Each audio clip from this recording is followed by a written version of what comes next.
the 6 counties of Nyanza region ambao tunajua, and they represent different sectors. So we have the youth from the university.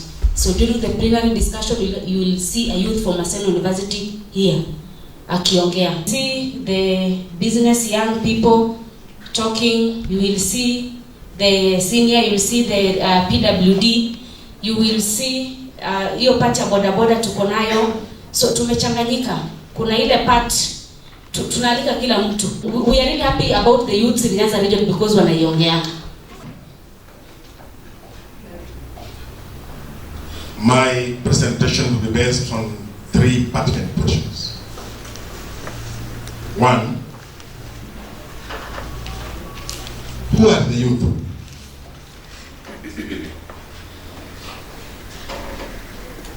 I'm going by the theme.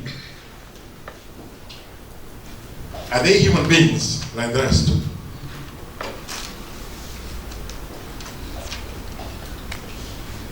And if they are human beings like the rest, where are they in the whole spectrum of human development as compared to the rest? And so if you look at African Union, by 2018, the youth in Africa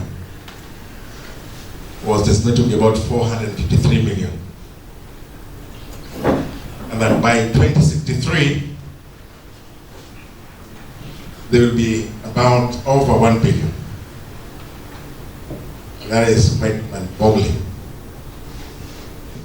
for his dignity and the free development of his personality. How is this the case when we have members of the youth, the 37 million of Kenyans comprising the youth who can't make ends meet? Where is their dignity?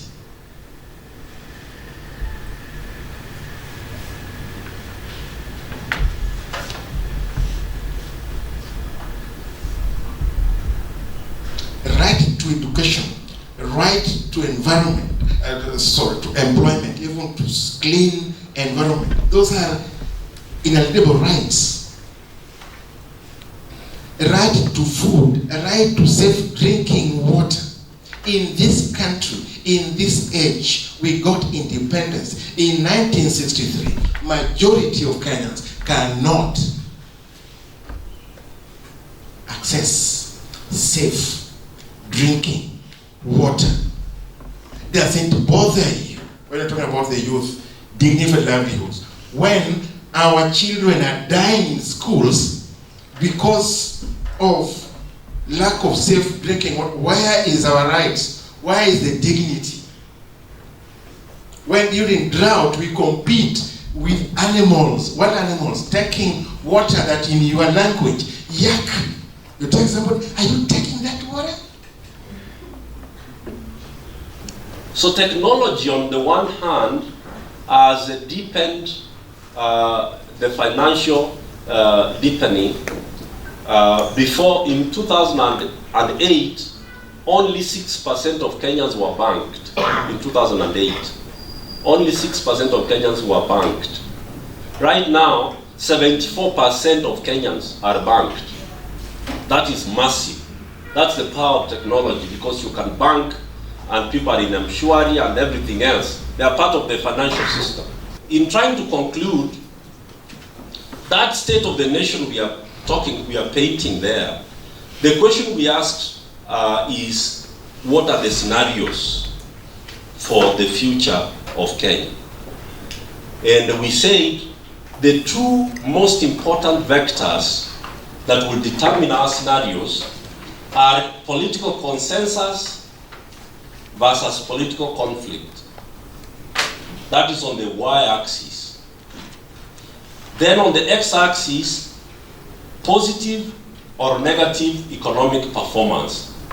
We think those 2 are going to create the scenario. How do you define a dignified livelihood, that which maybe the church would want? And of course, when I say the church, that is also the Muslims and also the other side, that you would like maybe to be a defined way of life for the youths? Dignified life and livelihood was actually coined. That phrase was first coined by Tropical Institute of Community Health in 1998. It's the same institute that translated into Great Lakes University of Kisumu. So I want that bit of history. They emphasized on dignified living. Now the question is, what do we mean by dignified living? I don't want to go into deeper academic jargons, but what I will explain as the meaning for your own consumption is that it is the life of worthiness. For things to work for us, we need blessings. And maybe how best can we cultivate this? We cultivate, our spirit vis-a-vis opportunities and success in our life. That we need to be obedient. When we come to churches, to our mosques, let us come knowing that those that are there in the name of religious leaders, let me call them that way, are our elders. And they also pass through the youth stage that we are passing through.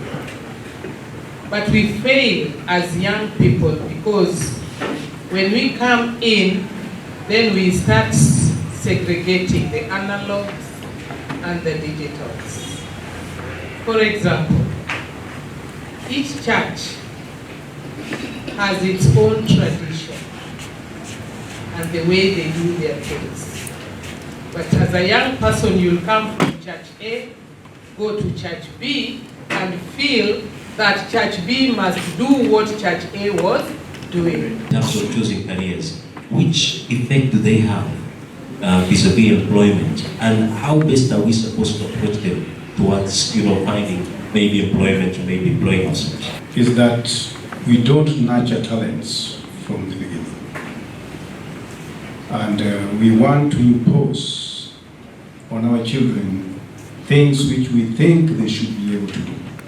We must let out those talents in us to be more visible so that they can as well be nurtured. Kenyan society is gearing towards more of a paper qualification than talent orientation. And that's one of the major problems we are facing. If we could nurture those talents, and you also make them come up, you may end up doing something which can develop you in future, even in the market or whatever. That's one thing which I can say, nurturing of talents. And this idea of forcing careers on, let them identify what they are good at. And again, you must know your areas of strength. Don't live somebody's life. Hiyo ndio kitu inaumiza youth. I always tell people live your life. I tell my children to live their life. Kama sina TV, hiyo ni my life. Kama sina gari, that is my life. If you see me with a vehicle, that is my life. So don't borrow my life. Because if you live somebody's life, you're going to be a thief. And that's what motivates most of the youth. So live that life and live your life. So coming back to the policies you are talking about. Kenya, we have so many policies. But the implementation is a challenge. And I want to focus mostly on disability. There are so many issues, so many policies which includes the inclusion of persons with disability, but the implementation is not there. So the policies we have, at a certain point, they are in most cases, they are not implemented. Even the constitution itself, it's not being implemented. Persons with disability wangekuwa na uwezo, tukesha stop at the current assemblies. Yes. I want us to pick some points in terms of the policies. The constitution says that in each and every assembly in Kenya, and I want you to go and check your assembly, we should have one person with disability, male, one person with disability, female. Niambie kaunti yenye iko na wawili. Most of them are one. Why? Wanataka kusema you are representative. And another thing, I always tell people, we are not represented. You will see Mwaura na utaniambia si Mwaura na represent. You will see Sangoka and you will tell me Sangoka is representing you. He is not representing us. Why? Because you don't have a voice. What is the Article 1, Section 1 saying? The sovereignty of the power belongs to who? But for person with a disability belongs to who? To the party. Shop haina pesa mingi, haina like profit mingi. Sasa kwa hiyo duka yangu nikapiga hesabu nikasema hii duka ni kubwa. Nalipa rent ya 4,000. Na hii duka yenyewe haiwezi jilipa. So what can I do? Kuangalia kwa hiyo area yangu kukuwa na watu wenye wanauza fruits. So I started selling fruits on top of that shop. So hapo nje nikaeka kibanda ya fruits nje ya duka. After hiyo then I realized niko na interest ya manguo. Ladies wananunua manguo left, right, center. Kwanza ndio maana nilisema tukiwa hapa kama vijana, mimi nataka nianze kama vijana. Kuna kitu kingine kama mimi nasukuma, hata hawa watasukuma. So you can use this your skill. You can use this your skill as a guitarist to train them and charge them at a particular price. These are some of the opportunities that are merely ignored and seen as non-worthy. And also in the university, you see those who the things are really a ready market and they are really easygoing. Why? Because they say the students overspend, because once you see something you don't have it, you want to buy it. If you are a priest, you have that opportunity to earn any position in the church. Tuko pamoja? Yeah. Swali ya pili aliuliza maneno ya white collar and whatever. We as ECJP, I'm working with the ECJP. ECJP stands for Ecumenical Center for Justice and Peace in Kisumu County. I'm the coordinator. And we come up with a program called S4T. Because S4T stands for Saving for Transformation and Linkage Program. For my good friend Cardinal, you will have the last word, to a parting shot, and then you will be talking now to the youths. So kindly prepare for that. Which key issues you can tell this guy to help your country, because that is a superpower. Huyu akanyamaza akasema, sitaki kusema vile Kibaki alijibu. Wewe umekutana na wale ambao walikuwa hapa, na umekutana na hawa team, na umekutana na mwenzako. What key issues you can share with your neighbor to get the opportunity? What we learn today. Ya mwisho, wewe sio mtoto. Mtoto ni yule ambao Bwana analea. Wewe ni adult. Kwa sababu katika Jamhuri ya Kenya inasema mtu yeyote ambaye amepita below 18 years ndiyo mtoto. Lakini above 18, sasa nani ni mtoto katikati yetu hapa baba mkono yake? Si ndio? Ni hakuna. Now, my request to you, please, you go to be ambassador